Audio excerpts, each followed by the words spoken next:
नमस्कार दोस्तों, मैं शोभित मिश्रा स्वागत करता हूं आप सभी का अपने चैनल यूनिक सॉल्यूशन में। हम लोग अलग अलग विषयों को पढ़ने के साथ साथ में अंग्रेजी विषय भी पढ़ते रहेंगे, जिससे और आप देख रहे होंगे मैं अलग अलग प्रकार के वीडियो बना रहा हूं, तो आप यह समझ लें कि लगभग हर परीक्षा में ही कोई एक विषय पूछा नहीं जाता है कि आप उसी को लेकर तैयार करते रहें और उसके अलावा किसी और विषय को ना लें। तो आप यह आवश्यक हो जाता है कि आप लगभग हर विषय की तैयारी करें। उसी के अंतर्गत आज इंग्लिश के अंतर्गत हम लोग समझते हैं टेंस, और यह उन सभी विद्यार्थियों के लिए भी होगा जिसको इंग्लिश में टेंस वगैरह में दिक्कत आती है। तो पहले देखते हैं कि आखिर टेंस क्या है और टेंस में उसके क्या प्रकार होते हैं। आगे बढ़ने के लिए आप वीडियो को लाइक, शेयर और सब्सक्राइब कर लें। चलिए प्रारंभ करते हैं। तो टेंस, जैसा कि आप जानते हैं, जो टेंस है उसे हिंदी में काल बोला जाता है। काल का मतलब सीधे आप समझ सकते हैं समय का बोध होता है। वह काल जो है, टेंस हमको समय का बोध कराता है। और यह जो टेंस है, हिंदी में आप पढ़ते हैं काल तीन प्रकार के होते हैं: वर्तमान काल, भूतकाल और भविष्य काल, या बोल सकते हैं भूतकाल, वर्तमान काल, भविष्य काल। उसी तरीके से इंग्लिश में हम लोग वर्तमान काल को प्रेजेंट टेंस बोलते हैं। प्रेजेंट टेंस मतलब कि वह समय या वह काल जो चल रहा है।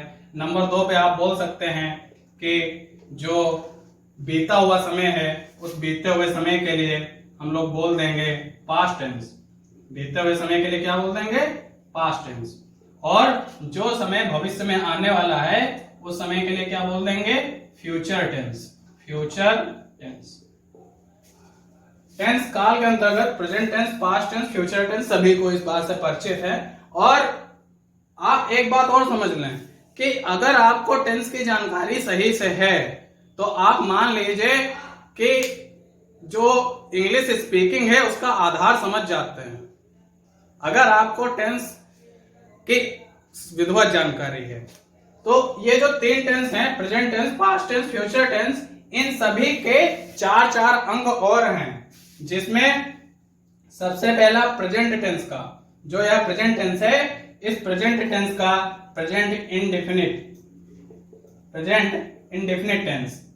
इसी तरीके से इसी प्रेजेंट टेंस का प्रेजेंट कंटीन्यूअस टेंस, और इसी प्रेजेंट टेंस का प्रेजेंट परफेक्ट टेंस, और इसी प्रेजेंट टेंस का present perfect continuous. Present perfect continuous.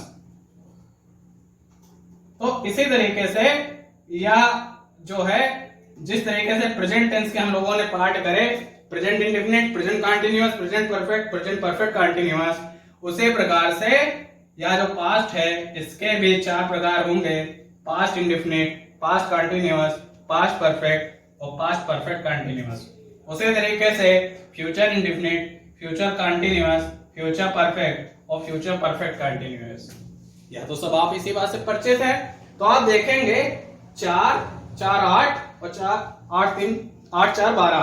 अगर आप इन 12 टेंस के प्रकारों को समझ जाएंगे तो लगभग आप इंग्लिश राइटिंग और लगभग इंग्लिश स्पीकिंग का बेस तो समझ ही लेते हैं। तो चलिए देखते हैं आज वीडियो में सबसे पहले प्रेजेंट टेंस के अंतर्गत प्रेजेंट इंडेफिनिट को समझते हैं। उम्मीद है आप सभी को इसके बारे में पहले से ही पता है, लेकिन अगर आप वीडियो में कुछ और भी चीजें समझना चाहते हैं तो आप साथ में बने रहिए।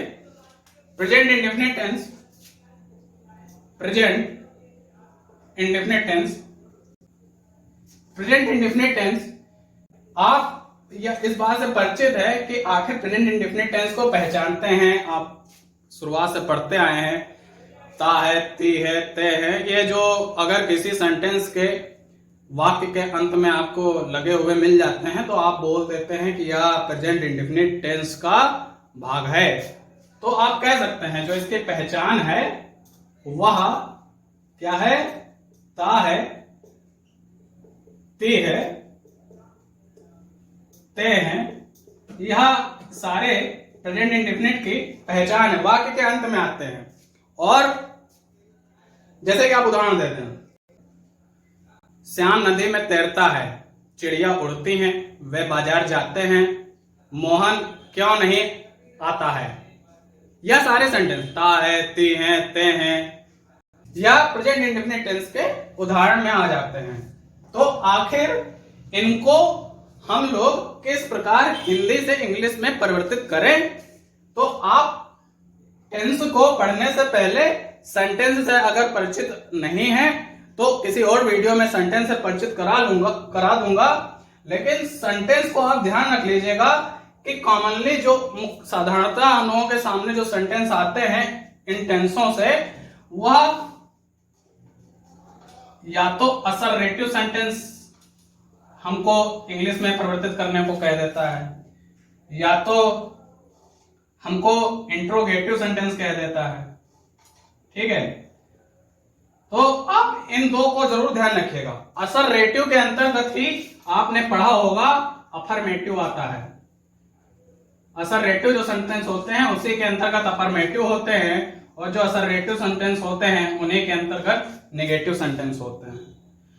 अब एक हल्की सी जानकारी यहां पर भी दे देता हूं कि असर्वेटिव सेंटेंस साधारण वाक्य क्या होते हैं और उसमें अफर्मेटिव नेगेटिव सेंटेंस। अभी आपने जितने भी सेंटेंस अभी वाक्य में बोले थे, जैसे वह फल काटता है, वह फल काटता है, तो साधारण वाक्य है, वह फल काटता है, या अफर्मेटिव में हो गया। वह फल नहीं काटता है, नेगेटिव सेंटेंस। वे पतंग उड़ाते हैं, अफर्मेटिव है। वे बाजार नहीं जाते हैं, नेगेटिव सेंटेंस है। हम पूजा करते हैं, अफर्मेटिव है।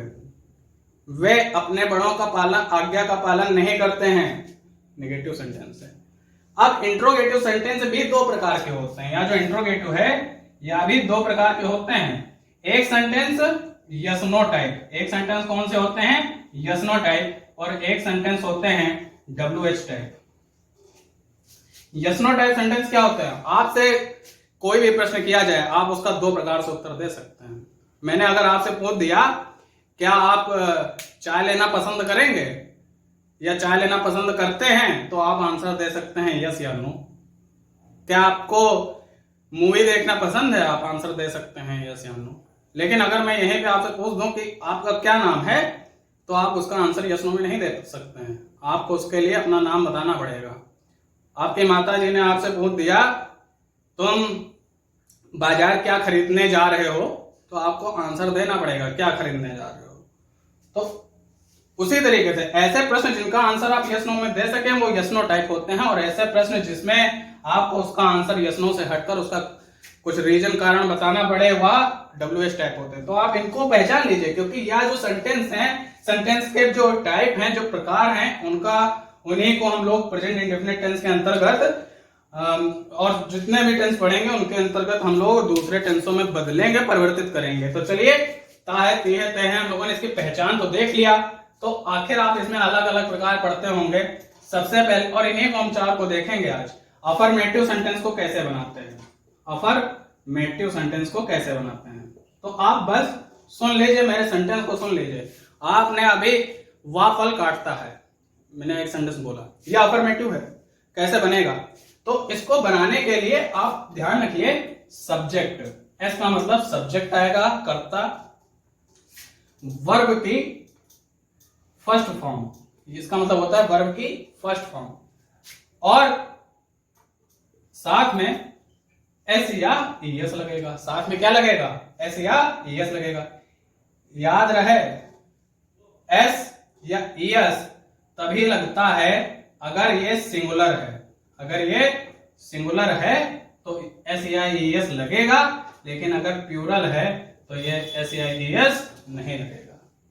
और वर्ब की फर्स्ट फॉर्म में एस या ईएस लगेगा या नहीं लगेगा, या निश्चित होने के बाद में ऑब्जेक्ट लगा देंगे। क्या लगा देंगे? ऑब्जेक्ट। सब्जेक्ट वर्ब की फर्स्ट फॉर्म एस या ईएस अगर जरूरत है, प्लूरल में नहीं जरूरत है, और ऑब्जेक्ट। यह अफर्मेटिव बनने का तरीका है। तो जैसे हमने बोल दिया वह फल काटता है, तो वह जो सब्जेक्ट है ही। अब वर्ब है काटना, काटने की को लिखा जाता है कट, ही कट लेकिन आप समझे ही सिंगुलर है, सिंगुलर के साथ एस या एस लग जाएगा, तो मैंने लगा दिया कट्स। ही कट्स क्या काटता है? ऑब्जेक्ट जो चीज काट रहा है, फल काट रहा है। ही cuts the fruits, he cuts the fruits, या दाना लगाना चाहें, ही कट्स फ्रूट्स, वह फल काटता है। तो एक और ले ले, वे पूजा करते हैं, वे पूजा करते हैं, तो दे पूजा करने की होती है वर्शिप, पूजा करते हैं वर्शिप, तो वर्ब की फर्स्ट फॉर्म वर्शिप ही होगी। क्या होगी? वर्शिप होगी। They worship. अब दे आपको पता है कि दे जो है वह प्लूरल है, प्लूरल के साथ में एस नहीं आएगा। ओके, नहीं आएगा, तो वे पूजा करते हैं, दे वर्शिप, बस खत्म। लेकिन अगर वे भगवान की पूजा करते हैं, they worship the God, they worship God, they worship God, ठीक है, दे वर्शिप गॉड। वे मंदिर में पूजा करते हैं, they worship in the temple, they worship in the temple, they worship in the temple. तो आप समझ पाए किस तरीके से अफर्मेटिव बनाते हैं? अब बहुत ही सरल। अफर्मेटिव के बाद में अगर यहीं पे मैं बात कर दूं निगेटिव की, यहां पे कौन सी चीज की बात हो जाए? निगेटिव की। तो निगेटिव में बहुत सरल कि यह जो एस या एस है, यह हम लोग नहीं लगाएंगे, उसकी जगह हम लोग सब्जेक्ट के बाद में डज या डू नॉट जोड़ देंगे। क्या जोड़ देंगे? डज या डू नॉट, उसके बाद में वर्ब की फर्स्ट फॉर्म, डज या डू नॉट वर्ब की फर्स्ट फॉर्म।